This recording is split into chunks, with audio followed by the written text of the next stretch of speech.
Let's move on, because as we told you earlier, we're starting a series today that runs for the next 2 weeks, and it's all about looking forward as to what 2021 holds for the country. Now, the year 2020 dealt the world an unprecedented blow with COVID-19 as a pandemic. However, as we get into 2021, do things get better? Do economies grow? Do we embrace new technologies for the better? Does a COVID vaccine, bring us back from the brink? Throughout the month of January, we seek answers to these questions by getting forecasts and predictions from various experts. Now today, we kick off the series with Professor Peter Kagwanja of the Africa Policy Institute. I spoke to Professor Kagwanja about Kenya's task as a UN Security Council member, continental trade through the Free Continental Trade Agreement, and the ghost of the ICC that is seemingly back to haunt the country. Professor Kagwanja gazes into the K24 crystal ball.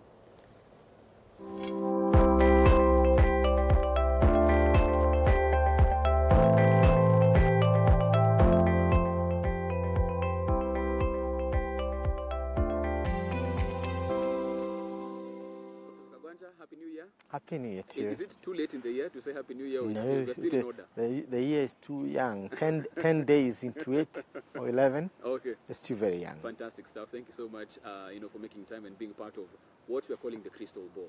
So very quickly, we just want you to look into your crystal ball as you look into matters international affairs, so that hopefully in 12 months' time, we'll circle back and look at some of the analysis and predictions you'll make right here and see what came to be, what didn't, what hadn't we seen might happen between now and December. And for you, we're speaking to matters international affairs. Of course, right now, a couple of days back, Kenya finally gets into the United Nations Security Council. We saw Ambassador Kimani put the flag right there. What's your expectation this year for us in that particular seat? I think you'll be championing African interests. And African interest focuses on areas of conflict, what we call flashpoints. There are certain gains we've made in a number of ways. Congo will be on the agenda. We're going to have Sudan on the agenda. South Sudan is on the agenda. These are areas where the United Nations have peacekeepers and where stability is needed. Now we're going also to get major challenge from Somalia.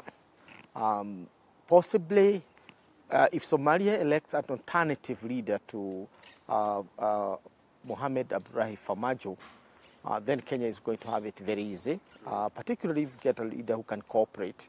Currently, that's not the situation, and therefore the election that is due to take place between now and early February, in about 30 days or so, is going to be determinant of Kenya's success in intervening in Somalia.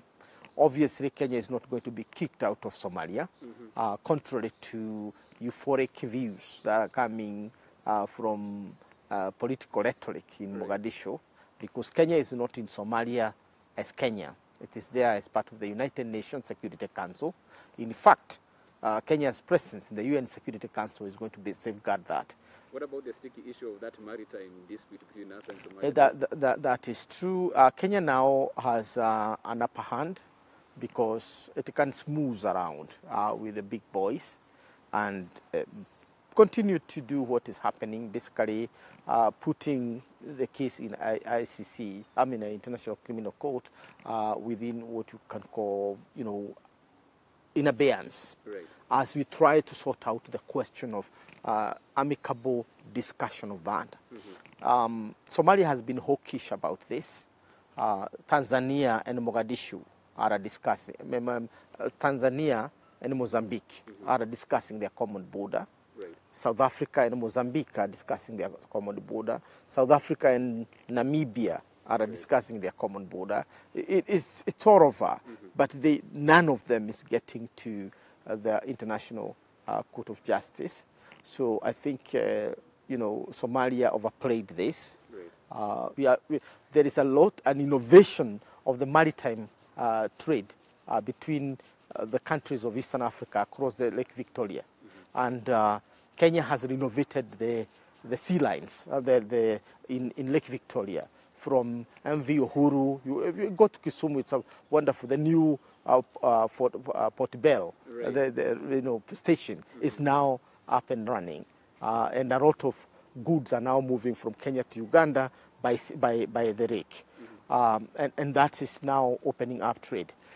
Now, continentally, Kenya is now moving to basically clinch its position on the continent. We have seen opening up of embassies with a very special mandate for what we call economic diplomacy. And most of the offices now embassies opened in Ghana, in many parts of West Africa, in Senegal, and so on, are all geared towards widening Kenya's economic footprint across the continent.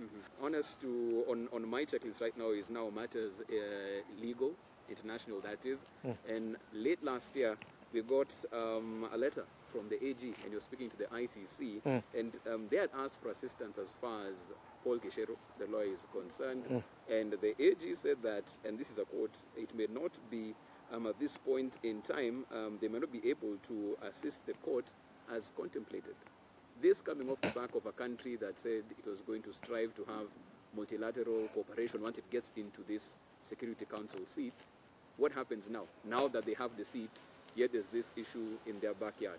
Do they comply and assist? The International Criminal Court is a very controversial institution. And the fact that the Americans have, particularly under President Trump, have the relationship has been so strained, has undermined the ICC. Remember, Bensouda